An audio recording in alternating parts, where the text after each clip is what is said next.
I can rehearse strategies to help me when I am in a wild brain.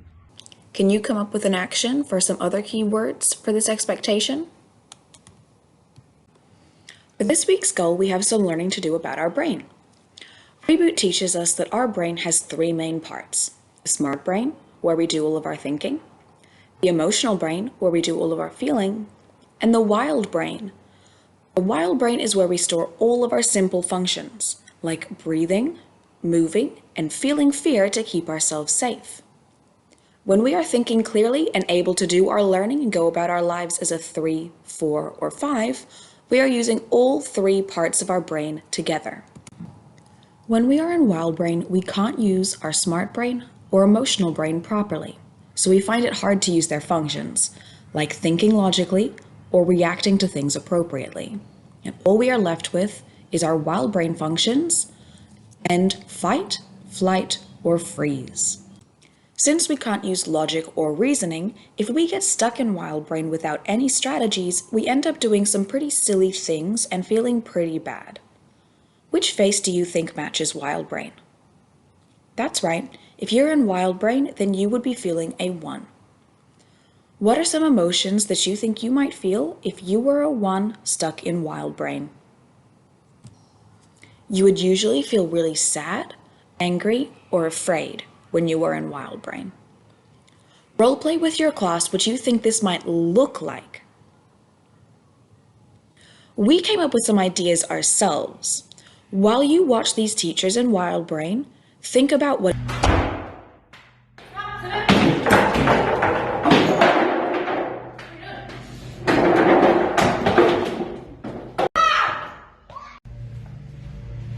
Sorry. What was that for? I don't know. Ah!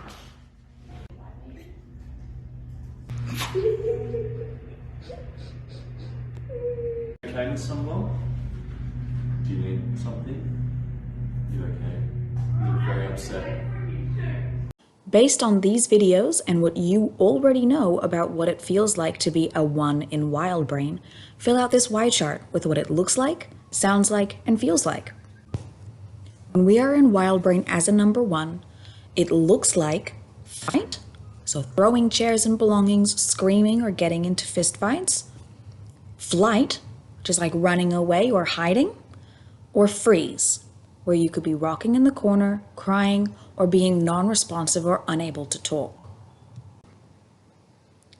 It can sound like being either really, really loud or very, very quiet.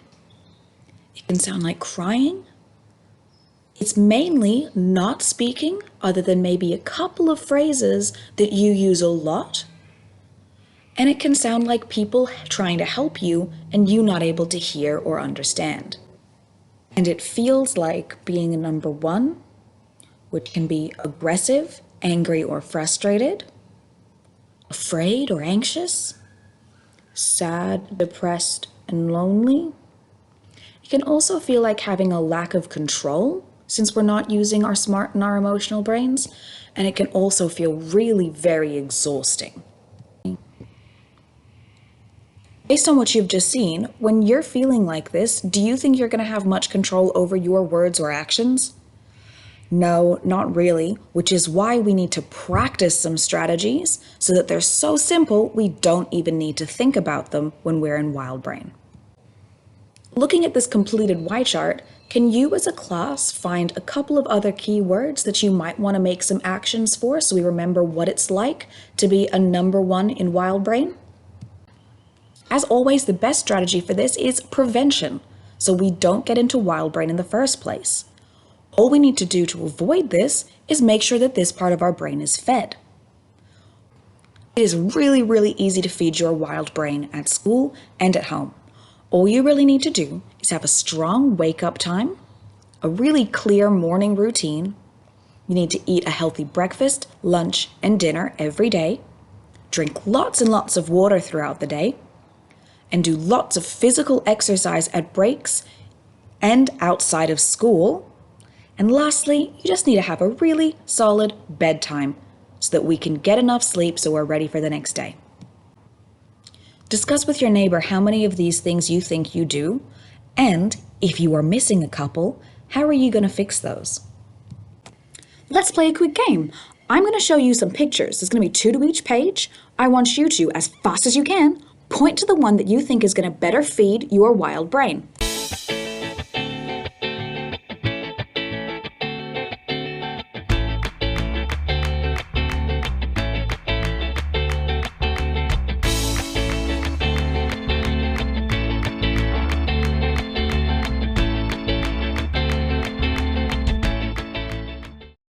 How do you think you went?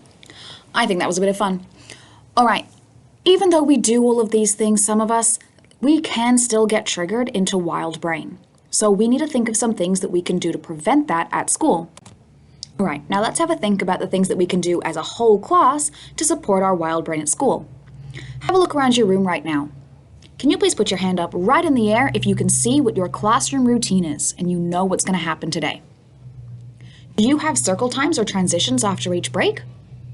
Do you do brain breaks throughout the day that support your movement, communication, and positive touch? If you had your hand up every single one of those times, give yourself a big pat on the back because your class is nailing it. If we missed a couple of those, let's look at some strategies that we can use to fix those now. Let's practice how to do Baron Way as a transition after each break. Stand up so we can join Mr. Lynch as he teaches us what to do. So at the start of every lesson, we do an activity called the Baron Way, which is a simple breathing and grounding activity to ensure that we're not only feeding our wild brain, but not exclusively feeding our wild brain, and we're feeding all 3 of our brains. It's very simple. Come in, get into a circle, and we're just going to move side to side, rocking from one foot to the other, breathing in and out, breathing in and out. Through my nose, breathing in and out. From there we move forward and backwards, going on our heels and toes. And you'll notice I like to keep my eyes closed as I do it. You may choose not to, that's your choice. But breathing in and out. Remember to have those big breaths through your nose, breathing in and out. One more, breathing in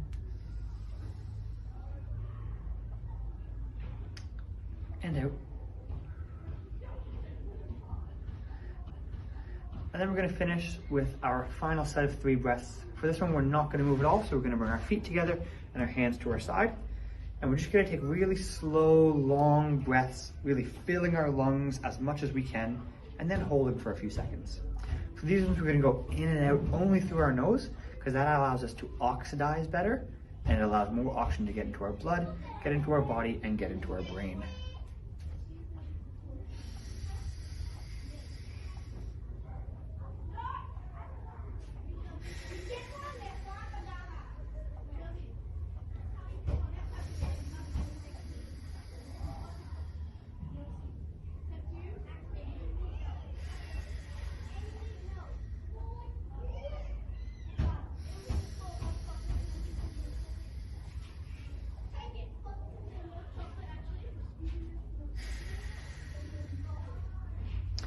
After we've done those 3 breaths, I always like to go around the class and ask them how they're feeling.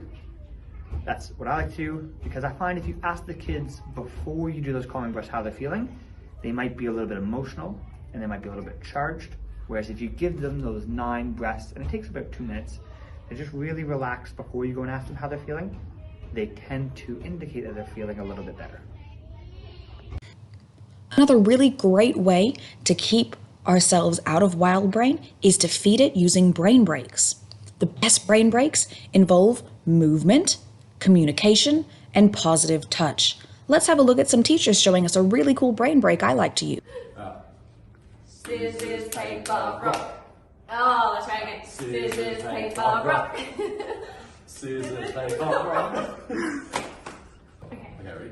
Scissors, paper, rock. Same. Scissors, paper, rock. Damn it. Nice try. Practice that brain break as a class. Let's quickly review the needs of the wild brain.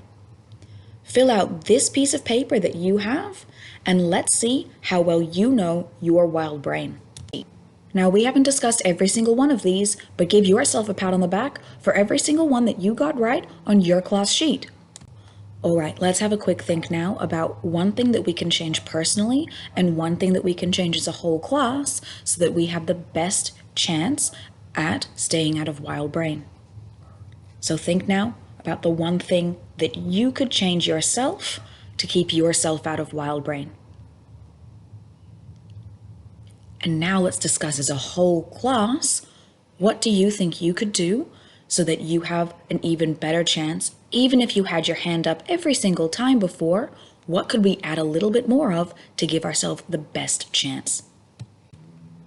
Your challenge for this week is to meet your personal and classroom goals that you have just set to prevent yourselves from entering and being stuck in wild brain while you're at school.